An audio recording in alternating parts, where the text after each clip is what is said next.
งามสำใดเนาะปุ๊บโทษพี่น้องไงเนาะคักแล้วบาดนี้ปุ๊บขนมกระแมนปุ๊บปุ๊บ Buồn, bị kết buồn non bờ. เด้อขวานี่เฮ็ดได้บาดนี้ปุ๊บได้เลยเนาะได้อยู่บ่ปุ๊บโอ้พอดีเลย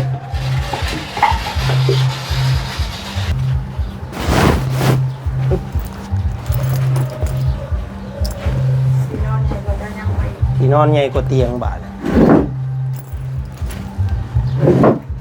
นับนี่มันบ่ครบได้หั่นนับดีๆได้โอ้ยเจ้าเฮียนตะกี้เจ้าเฮียนจบปอใดก็ Bữa xì ปอซี่ตอนอยู่ปอซี่ตะกี้น่ะบ่ได้เป็นแบบนี้บ่ bữa lơm khâu má chỉ khâu má po hà rồi cả lơm pin เดือน 6เนี่ย หมอนร้อยบาทปุ๊บโย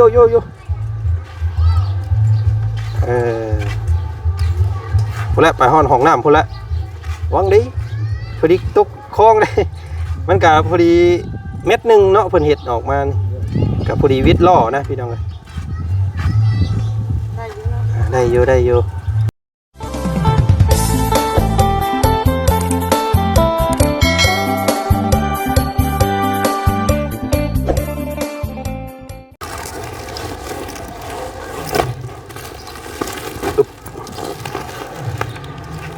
พี่น้องห้องแล้วเลยซื้อที่นอนสีชมพูมาให้เล่าสักก้อนบาทที่นี่เนาะน้องเพิ่นมักสีชมพูพี่น้องเอ้ยลาบูบูอย่างดีโมเมนแต่เล่าได้ข่อยก็มักคือกันได้นี่เนาะลาบูบู เอาพี่น้องเอ้ยสีมืดๆนิดนึงบอกเอาเนาะก่อนอื่นเด้อกับทักทายสบายดีเนาะสบายดีพ่อแม่พี่น้องกันมึดสุขูสุคนเจอกันกับบ่าวฉันคือเก่าตอนสวยๆอีกแล้วพี่น้องไงเนาะหลังจากมาส่งลูกส่งเต้าพี่น้องเลยส่งข้าวส่งน้ำเรียบร้อยเนาะตัดภาพมาทางพี่น้องไงแล่นลงไปสวรรค์ผู้เพราะว่าเตียงนั่งเตียงนอนนี่บ่มีอยู่บ้านเฮาพี่น้องไงเนาะก็ต้องแล่นลงไปพุ่นก็เลยลงคลิปซ่าอีกแล้วมื้อนี้ก็ได้พี่น้องไงเนาะโอ้อ่ะเนาะก็หลังจากที่บ่าวจันได้อัดคลิปเว้าเรื่องน้องอ่อนเมื่อวานนี่พี่น้องไงเนาะก็เฮ็ดให้มีเสียงพิพากษ์วิจารณ์หลายทางเนาะผู้ลงขู่ลงคนก็ว่าโอ้เฮ็ดเฮือนเฮ็ดซ่านให้แล้วแหละเป็นยังคือมาเป็นเบสซี่ว่าซั่นพี่น้องไงเนาะทุกครอบครัวเลยบ้านสะแล้วนี่ว่าซั่นพี่น้องเนาะมีแต่ปะยาห้างตีลูกตีเมียว่าซั่นเนาะอันนี้ก็จักสิว่าจังไดพี่น้องไงเนาะก็ล่าสุดนี่ทางตำรวจเพิ่นได้มากักตัวเราเด้อพี่น้องเด้อเบาสอนคำเนาะก็คือสิอ้อมเอาเราเป็นง่ายว่าสันพี่น้องเนาะเราบ่ให้จับผ้าเราอยู่ในมือที่นี่ก็ผู้ละเก่งเจ้าหน้าที่มาหลายนายผู้ละพี่น้องจังเอาเราได้ตามเบิ่งเนาะเดี๋ยวสิโทรถามทางน้องแช่น้องฮอนด้าเบิ่งว่าเป็นนี่ใดระงับเหตุได้นะบอกพี่น้องเนาะจังใดก็คอยหาทางซอยทางน้องอ่อนเพิ่นอีกที่นึงเนาะเอามื้อนี้มาพี่น้องมาบ้านนาแพกเสียงตู้เสียงกองนิดนึงมื้อนี้เด้อเนาะงานบุญงานดองบ่พี่น้องเนาะนี่แหละเป็นที่นอนพี่น้องเนาะของเมวันสุริเพชรเพิ่นมอบหมายทางบ่จันซื้อมาให้แล้วก็มีมุ้งน้ำมุ้งมอนเนาะเนี่ยใหม่ๆเลยก็ตัวนี้แหละสำคัญพี่น้องเรายังบ่มีที่นอนเนาะได้เตียงใหม่ที่นอนใหม่มุ้งถือว่าสีชมพูเบิ้ลเลยพี่น้องเรามักสีชมพูและสีสำคัญมื้อนี้จะมาจ่ายค่าที่ทางไปห้องน้ำเราพอสัตว์พี่น้องเนาะไปเข้าไปเบิ่งน้ำกันว่าสีงดสีงามสำใดเนาะปุ๊บโทษพี่น้องเนาะคักแล้วบาดนี้ปุ๊บ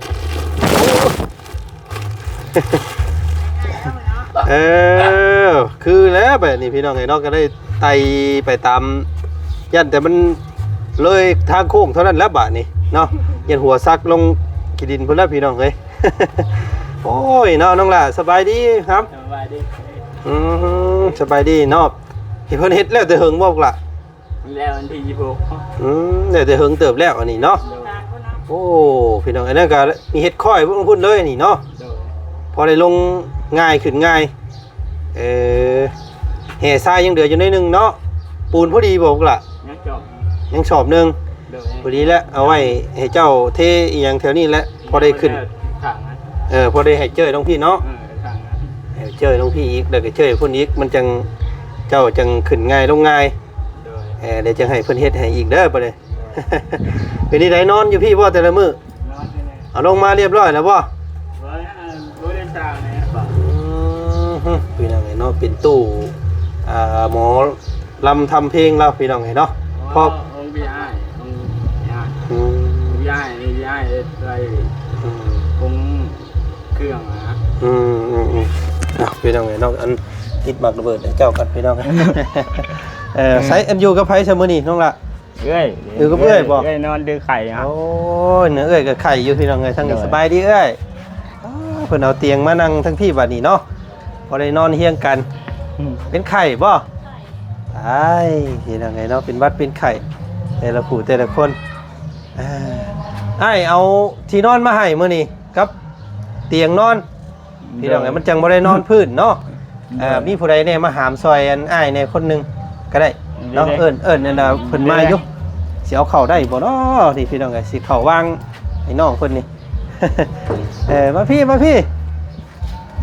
อันนี้ศาสตร์เนาะเราเอาศาสตร์ปูพี่น้องมีแต่เอาศาสตร์ตัวนี้ออกแล้วก็สิให้อันว่าเอาเตียง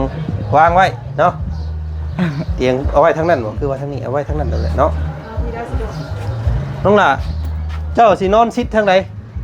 ข้างนะ ข้างนั้นเนาะมันเย็นเนาะ โดย โอเคไปสับมาหาม ไม่ได้อยากได้บันลมได้บ่ ฮะ บันลมโน่น โอ้มันฮ้อน โดย ตายคักบาทนี่พี่น้องไงเนาะงบเปิดแต่พี่น้องเลยเอานี่ก่อนเนาะน้องเนาะ จุนบนรถกูรถ เอาลงมาเลยขนมกับแมน บนไปเก็บบนนอนบ่ เด้อบาทนี่เฮ็ดได้บาทนี่เอาปีนลงก่อน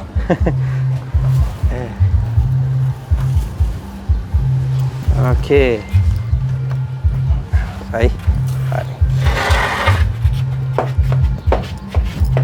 เบิ้งได้เลยเนาะได้อยู่บ่ ปึ๊บโอ้พอดีเลย ไม่เงาไข่เขามาจะเปิดมือนะ บ่ คนตุ๊กไม่เงาอุตามันต้องปิดมีเตียงในได้เนาะนอนอยู่พื้นมันย่านเด้อึ๊บพอดีแหละตอนนี้เนาะนอนสบายคือแบบนี้เนาะ เอาสาดปูบาดนี้แล้วก็เอาที่นอนใส่เบิ่งเอานี่ก่อนเด้อตีนี้ชมพู่เบิดได้เอามาให้เรานี่พี่น้องเลย เรามักว่ากับคนชื่อกับมักสีชมพูเนี่ยมันหลดเข้ากันบาดนี่พี่น้องเลยเอาเดี๋ยวจังมากลางเบิ่งน้ำกันเนาะเอามาแกะเบิ่งตัวนี้ก่อนมักอยู่บ่น้องด่าสีนี่ก็ได้ โดย มักอยู่เนาะ โดย ลาปลูกได้พี่น้องเลยนี่ เนาะแกะลองเบิ่งบาดปูเลยเนาะปูลองเบิ่งเนาะปูเบิ่งนอนเบิ่ง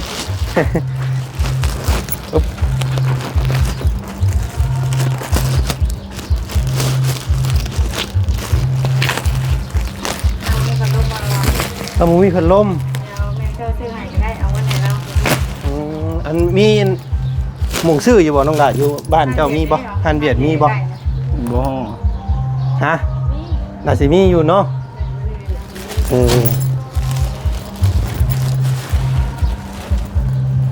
มา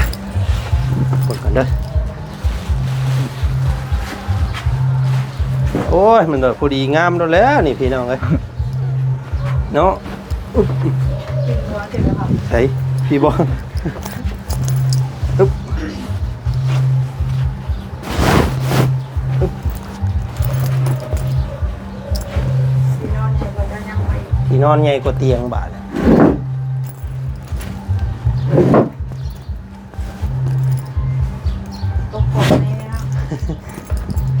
ระวังจะตกขอบแล้วน้องหล่าเด้อเตียงเพราะว่าเตียงมันเยอะน้อยนิดนึงดีเต็มเตียง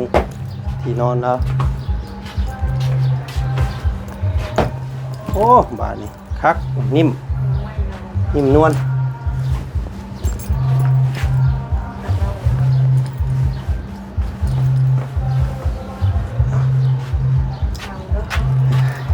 หมอนบาทนี่ครับ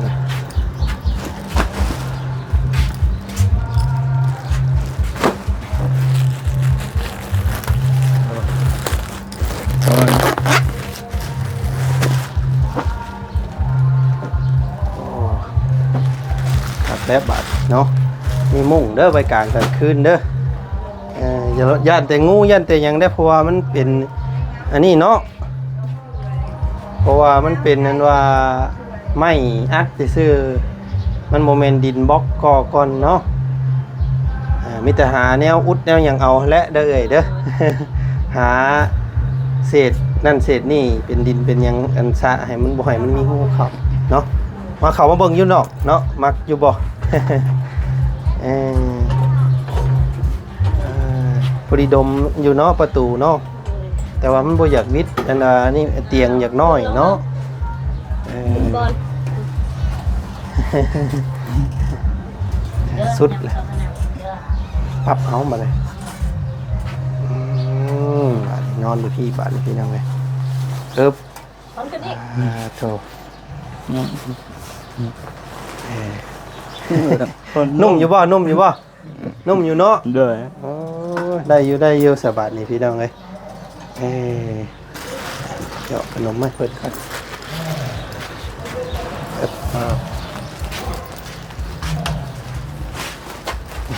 ปึ๊บ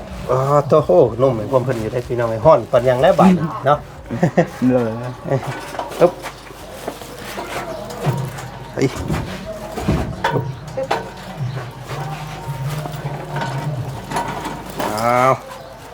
โอเคอันนี้อันขนมเรื่องหนาเด้อเอามา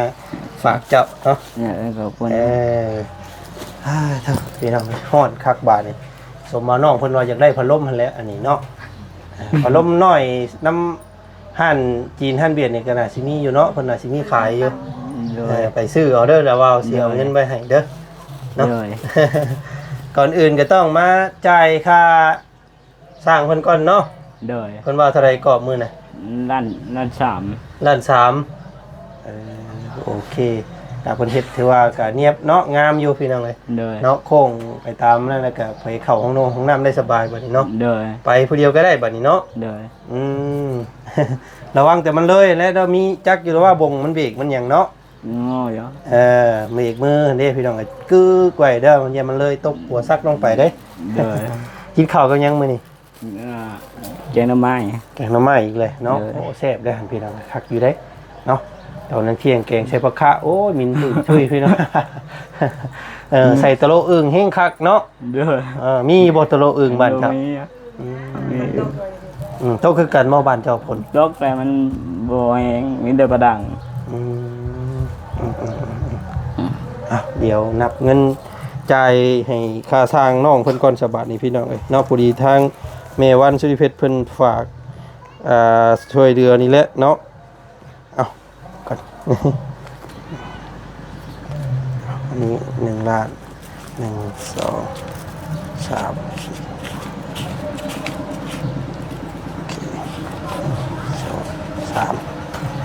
อันนี้ค่าสร้างได้ลงหลาเด้อไว้ให้เพิ่นเด้อเนาะเพิ่นเอาเฮ็ดเพิ่นเฮ็ดจักคนก่อนมื้อน่ะ3 คนเลย3 คนก็ถือว่าจักมื้อเพิ่นเฮ็ดแล้วมื้อเดียวมื้อครึ่งมื้อนึงกับครึ่งถือว่าแล้วเนาะดีเที่ยง อันนี้ไว้จ่ายให้เพิ่นเด้อเนาะ เด้อ นับเป็นอยู่บ่เงินนับได้อยู่บ่ ได้อยู่ นับเบิ่งอยู่ให้มันฮอดอยู่บ่อัน13ใบให้นับเบิ่งอยู่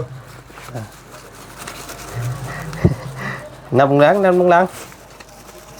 เฮ็ดบาทนี่พี่น้องเอ้ย สี่ เราจับบ่ได้เนาะ หก โอ้ไปเบ่แล้วบาดนี้เอ้าเอานับที่เราไว้เอานับลงเบิ่งนับนี่มันบ่ครบได้หั่นนับดีๆได้โอ้ยเจ้าเฮียนตะกี้เจ้าเฮียนจบปอใดก็ ปสี่ ปอซี่ตอนอยู่ปอซี่ตะกี้น่ะบ่ได้เป็นแบบนี้บ่ บ่เริ่มเข้ามาที่เข้ามาปห้าแล้วก็เริ่มเป็น เดือนหกนะหนึ่ง 1 สองสามสี่ห้าหก สินับครบอยู่บ่บัดนี้เอ้าเบิ่ง เจ็ด แปดเก้าสิบ สิเป็นแต่เมื่อยแท้พี่ดอกเอ้ยเนาะบ่ได้เมื่อยบ่น้องหล่ะบ่ได้เมื่อยบ่มันสั่นไปสิก็บ่ เมื่ ได้ อยนะ ฮะ เมื่อยลอย ลอยเลยเนาะ เลย เฮาเฮ็ดลืมเด้อบาดนี้พี่น้องเอ้ย เยือนเลย เออ 12 13 อ้าวโอเคครบเนาะเอานี่เป็นค่าสร้างเด้อน้องหล่ะเด้อเนาะไว้ให้เพิ่นเด้อเนาะค่าสร้างที่เฮ็ดอันนี้เจ้านี่แหละพี่น้องเนาะอันนี้ก็เป็นเงินของทางเมวันสุริเพชรเด้อมีฮักมีใจพระใจบุญเพิ่นประจำซ่องของบ่าวจันเองพี่น้องเอ้ยเนาะเพิ่นซอยเม่นเบิดเลยแหละนำมื้อนี้เนาะยินดอนตอนหญ้าแล้วก็ อยากได้ได้บ่ด้านเบิ่ง หึ ด้านเบิ่ง แล้วอันเบิ่งมีหยังได้อันเบิ่งบาดนี้พี่น้องเอ้ยเนาะเอาหยังได้มาให้เบิ่งกับผู้สาวบ่ เนาะเอาที่ได้ย่างก็ต้องล่ะเนาะ เลย เอาตัวที่มันสำคัญก่อนเอาตัวที่จำเป็นในครัวเรือนของเจ้านี่แหละพี่น้องหนึ่งก็คือพัดลมเนาะ เลย ยามฮ้อนนี่โอ้บ่มีพัดลมนี่ลำบาก มีดอกไผ่ ดอกไผ่แล้วก็ปลักไผ่เอาไว้นี่ พอได้เสียบพอได้ บนเปิดนะเอาไว้อยู่ข้างนี้ พอให้เจ้าเปิดเองได้นี่เนาะ เลย แป๊บนี่เอาพัดลมสิประมาณเท่าไหร่ละบาทเด้พี่น้องเอ้ยเนาะพัดลมน้อยก็สิประมาณ3แสนได้อยู่บ่เนาะสิประมาณนั้นเนาะเดี๋ยวสิเอาเงินไว้ให้ได้ลงล่ะเด้อไปลองถามซื้อเบิ่งอยู่ในห้างเวียดเฮานี่น่ะสิมีอยู่ดอกน่ะสิได้อยู่เอาเนาะโอเคอันนี้เป็นเงินของทางเอื้อยเจ้าเด้อ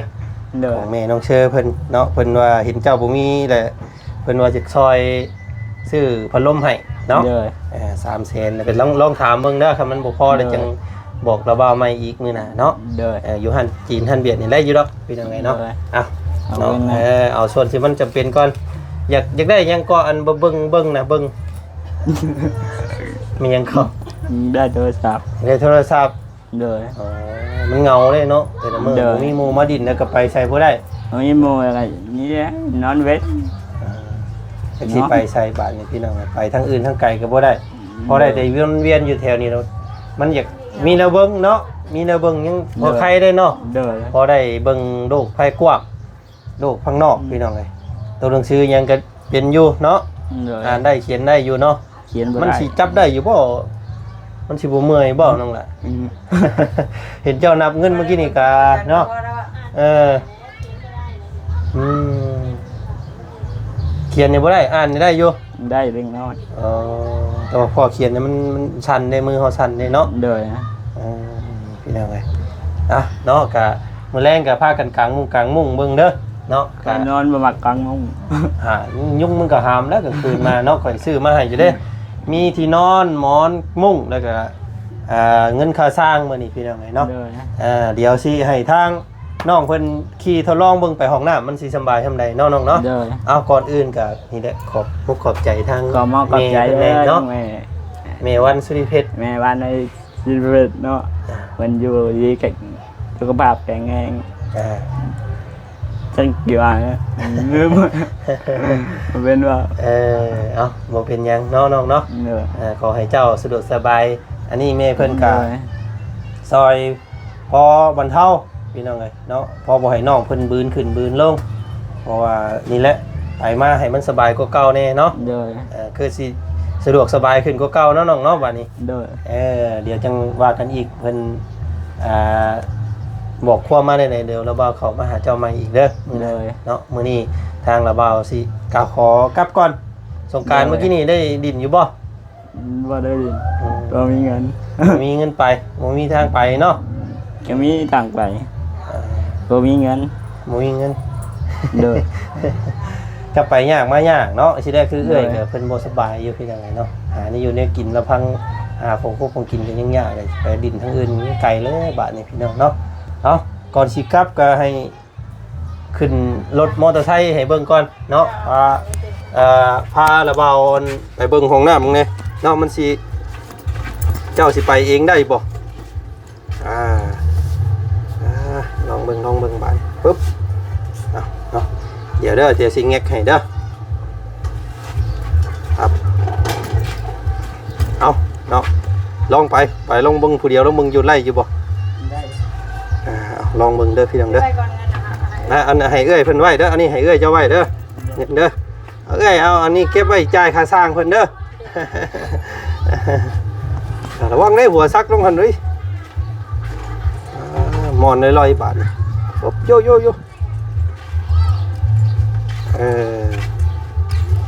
พุ่นละไปห้องน้ำพุ่นละวังดีพอดีตกคลองเลยมันกะพอดีเม็ดหนึ่งเนาะเพิ่นเห็ดออกมากับพอดีวิทย์ล่อนะพี่น้องเลย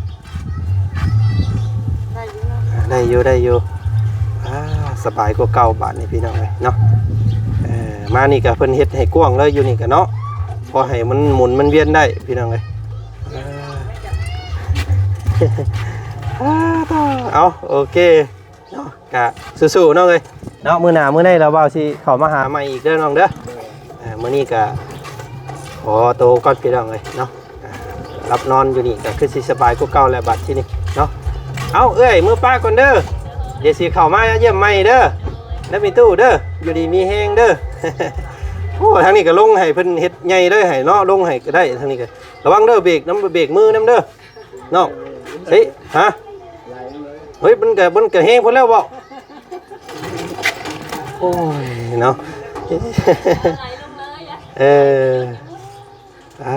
เนาะพี่น้องบัดสิขึ้นมากันลำบากเลยนี่เนาะมันค่อยเนาะต้องให้หมู่ยู่เลยนี่พี่น้องเลยมันออกกำลังกายมือน้ำมันจะแข็งแห้ง เอาเมื่อป้าก่อนสบายดีเด้อเนาะสบายดีมื้อหน้ามื้อในเพิ่นแหละสิเข้ามาเบิ่งใหม่เพิ่นยังสิเฮ็ดโคไก่ให้อยู่